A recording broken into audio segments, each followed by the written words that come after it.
Record button. Oh, okay. This is being recorded. Yes, it's being recorded. Oh my gosh. Okay. Um, should I start? Well, that's the general idea. That's step number one. Yeah, that's step number one. Okay. Okay. Well, thank you for asking me to do this. I like to quote Denise. I'm nervous too. I just the art that I see from everyone here in this group is just I scroll through Facebook and I see everyone's art, and I've been to a couple of the shows, and it's unbelievable. And I haven't been at this very long, so um, it's just it's overwhelming, and it's really cool. So I appreciate you asking me. So anyway, I'm going to kind of talk a little bit about, just going to talk for a couple minutes about kind of what I do now, and then kind of how I transitioned into art. So right now I am a photojournalist at the Milwaukee Journal Sentinel.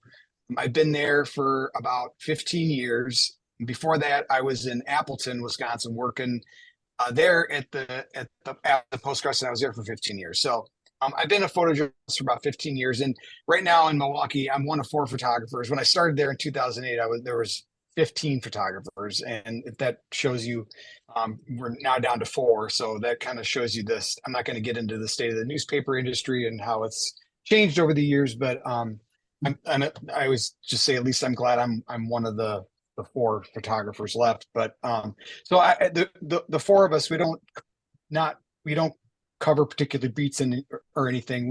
We all do everything. So I do everything from sports to this kind of crazy spot news stuff, to shootings, to car accidents, to feature photography. And that's kind of one of my favorite types of photography, where you just kind of go out and find your own photos to take, whether it's a family sledding on a sled hill, during a nice sunset, or a lot of times there's maybe events going on where and I like moments too, whether it's a kid screaming bloody murder on Santa's lap, or stuff that makes you just stop your car when you see a dog in the back of a bike seat.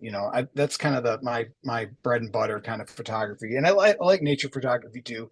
I do a lot of scenic stuff, and I can take all the news photos that I want, but the stuff that readers really respond to are these pretty photos. And this is all stuff right here around Milwaukee, except for the bald eagle that was about 5 hours north of here. So I do a lot of that stuff too.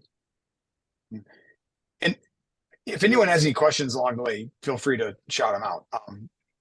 And we're a swing state, so we do tons and tons of politics, and it is just ramping up. And it's kind of cool too, because no matter what side of the aisle you're on, when the president does come to visit, and you get to cover it, and you get to see Air Force One land, and you get to be right up close to whatever president it is. It's a pretty cool experience.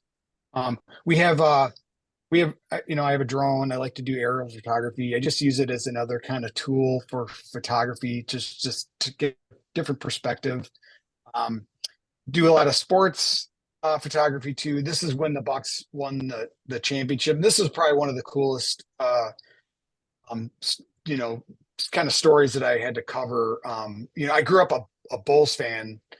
I grew up in the northwest suburbs of Chicago, so I grew up a Bulls fan, and I grew up, during the Michael Jordan era, and him winning championships, and waking up every, after him winning a championship, and I'd go out and get the paper and see the photo of Michael Jordan celebrating, another championship, and I was, I was, I'd see the photo and think, man, it'd be really cool to maybe one day be that, have that as my photo. And so it was really cool when Giannis, celebrated and won the championship. It was my photo. So it kind of came full circle for me. It was neat. And the thing is too, I didn't go to school for photojournalism. I went to school for art photography, more like cyanotypes, and dark, I grew up in the darkroom, in the time of the darkroom, with film photography, and so I never took any photojournalism classes.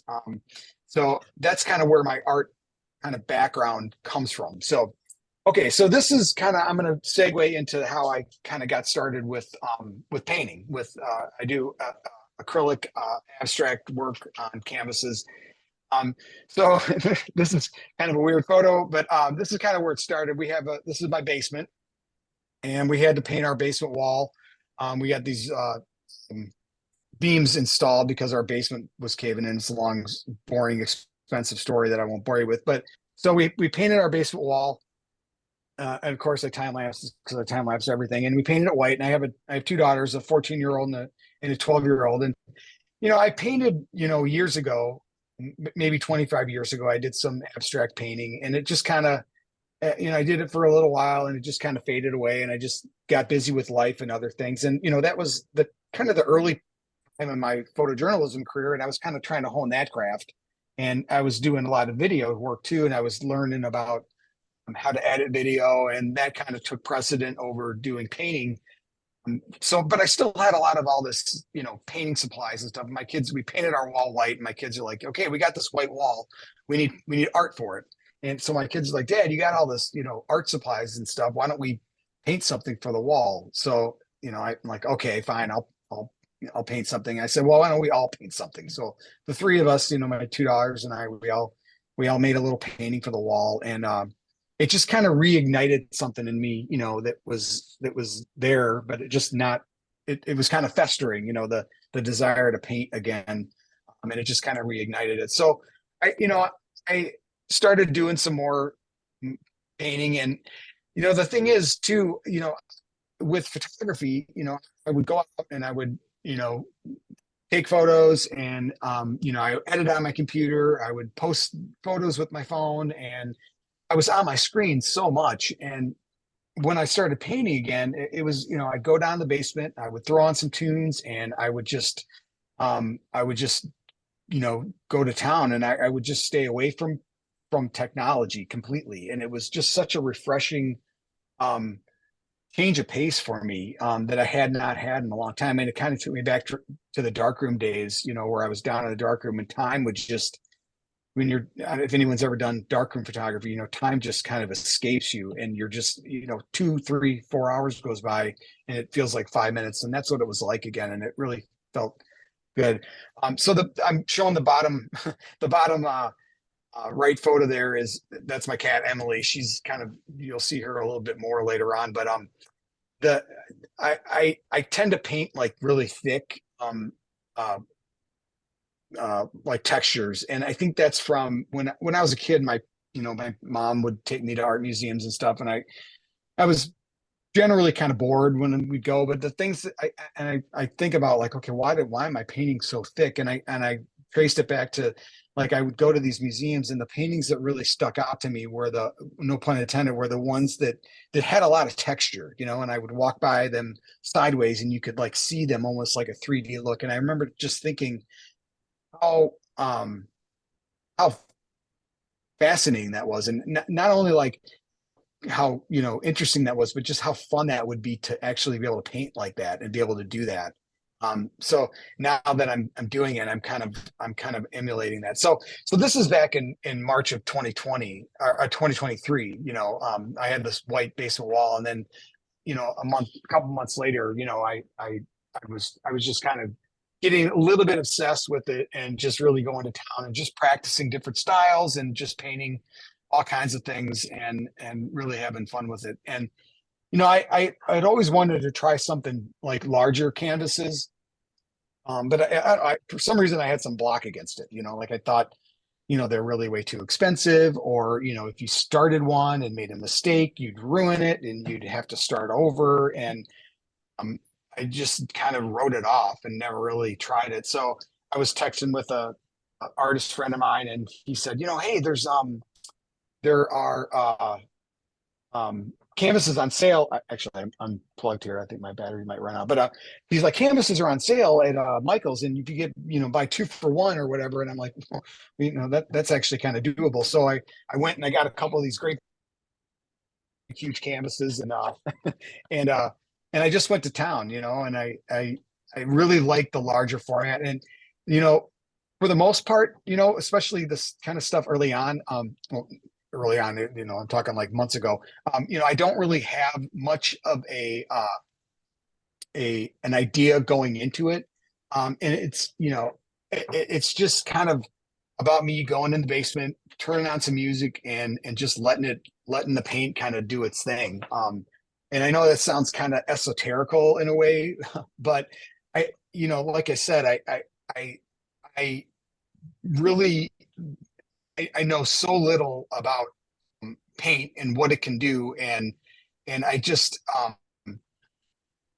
I, uh, I just really, just I try to paint. Like I said, I'm going to start to sound a little bit kind of far out there, but I don't know, from doing this, I've learned that paint is very powerful, and it really is going to do its own thing. And you try to mess around with it too much and try to control it too much, and it's gonna show you who's boss, and it's going to turn green or brown or a color that you don't want it to. So I'm learning a lot, and I've learned that I just kind of let it. The paint is in charge. If I go into it with that mindset that the paint's in charge, and I'm just gonna kind of let it do its thing, and I kind of have a little more fun with it that way. So I kind of had a lot of these paintings kind of piling up, and I was doing them, and canvases and paint, as you know, or they're not super duper cheap.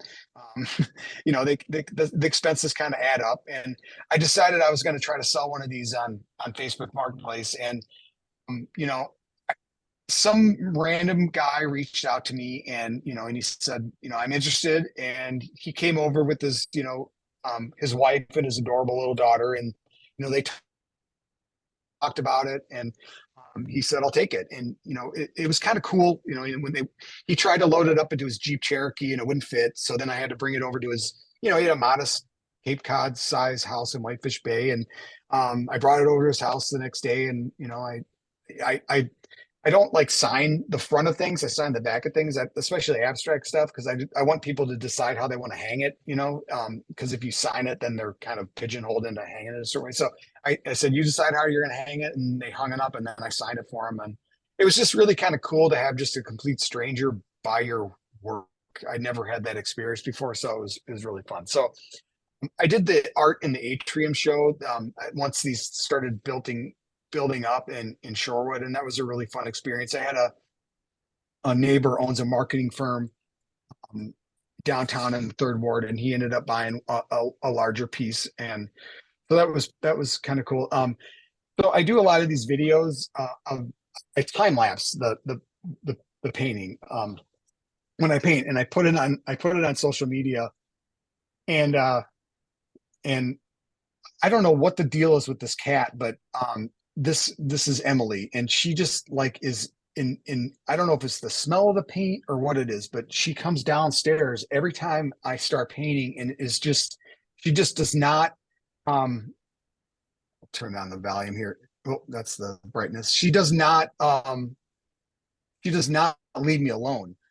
She she just is around me and wants to be around me, and I just got to figure out a way to like get a palette knife to like stick to her paws, because I think she used to be an artist in her former life, because and it's funny too, because I'll put these videos on social media, and I'll post it and have the finished work and everything, and people their comments are always, love your cat. It's not like your art's great, it's like, great cat.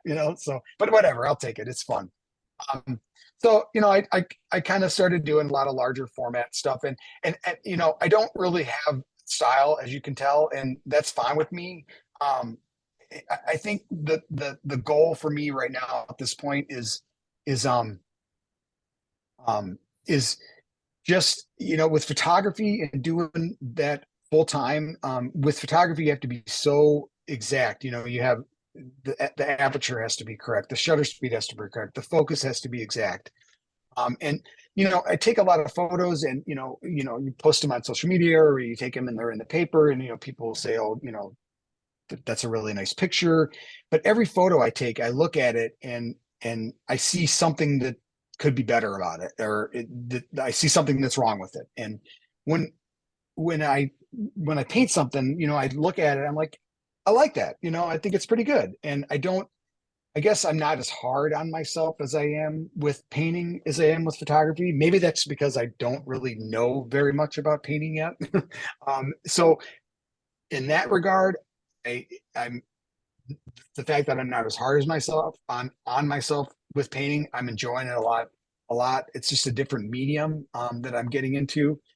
So these are just a couple other ones that I've been. The one on the right there is the one I just finished the other day.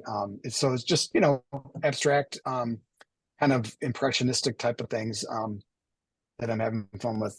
Oh, this one is another kind of one. This is a funny story, and maybe other people can chime in too on how they're handling stuff like this. But this one I put on Instagram, and some woman from San Antonio, Texas, reached out to me, and she said, that's I'm interested. I want to buy it. It's a 48 by 48, so 4 feet by 4 feet, unframed, but it's still pretty big. So she reached out and she's like, I want to buy it, and we texted back and forth, and I said, well, I can ship it to you, but the shipping is going to be about $500. And she said, that's okay. And so I rigged this thing up in my basement and I hung it from the ceiling, and I boxed it up and double boxed it, double bubble wrapped it, and the thing is too, we like texted each other, and I'm like, well, you want this, and I don't know if I want to send this to you without you sending me money. And she's like, well, I don't want to send you money without you, sending me the art, which makes perfect sense. So we both kind of looked at each other virtually, and then we texted back and forth, then we FaceTime, and she looked at it closer, and then she looked at me, and saw I was a real person, and then we finally made an agreement. She sent me the sent me the money, and then I sent this to her, and I prayed that it was going to get there in one piece, and and then also prayed that she would like it once she got it, So, but she sent me a nice little text saying, she liked it, and it was all good in the end. Um, so I work at the Journal Sentinel downtown. We have two. It's in a great big, like, 10, 12-story office building with a bunch of other offices, a lot of like law offices and stuff like that. And then this is the lower level. We're on the fifth floor. And the lower level, this used to be a Chinese restaurant. Right when you walk in the main level, right off the lobby, there's a vacant floor that I've been walking past for the last 3 years. When we moved from the downtown building to this we downsized, so we moved. But I've been walking by this empty. It used to be a Chinese restaurant that went out of business during COVID, and I've been walking by this empty space, and I'm like, this would be a really good place to store, to not store, to exhibit all my art. It's just empty. There's people that, like, they have a golf simulator set up in there, and like people throw bean bags and stuff. So, you know, I'm like, and I knew that if I tried to explain this to them and the management, like, hey, can I put on my art here? They would be like, well, what are you talking about? So I knew I needed a rendering. So I made up this little rendering at the building, and I said, hey, can I put up my art in the office? And they said yes. So that's where all my art is now, and they put down this carpet for me too. So I was like, that's really nice of you. So right now, this is where all my art is on display. And there's a lot of lawyers and stuff in there too. So I'm hoping, maybe one of them will say they need some art for their law firm. But I think that is my that's everything. So I don't know if anyone has any questions or anything. I got one. Two questions, Yeah. actually. So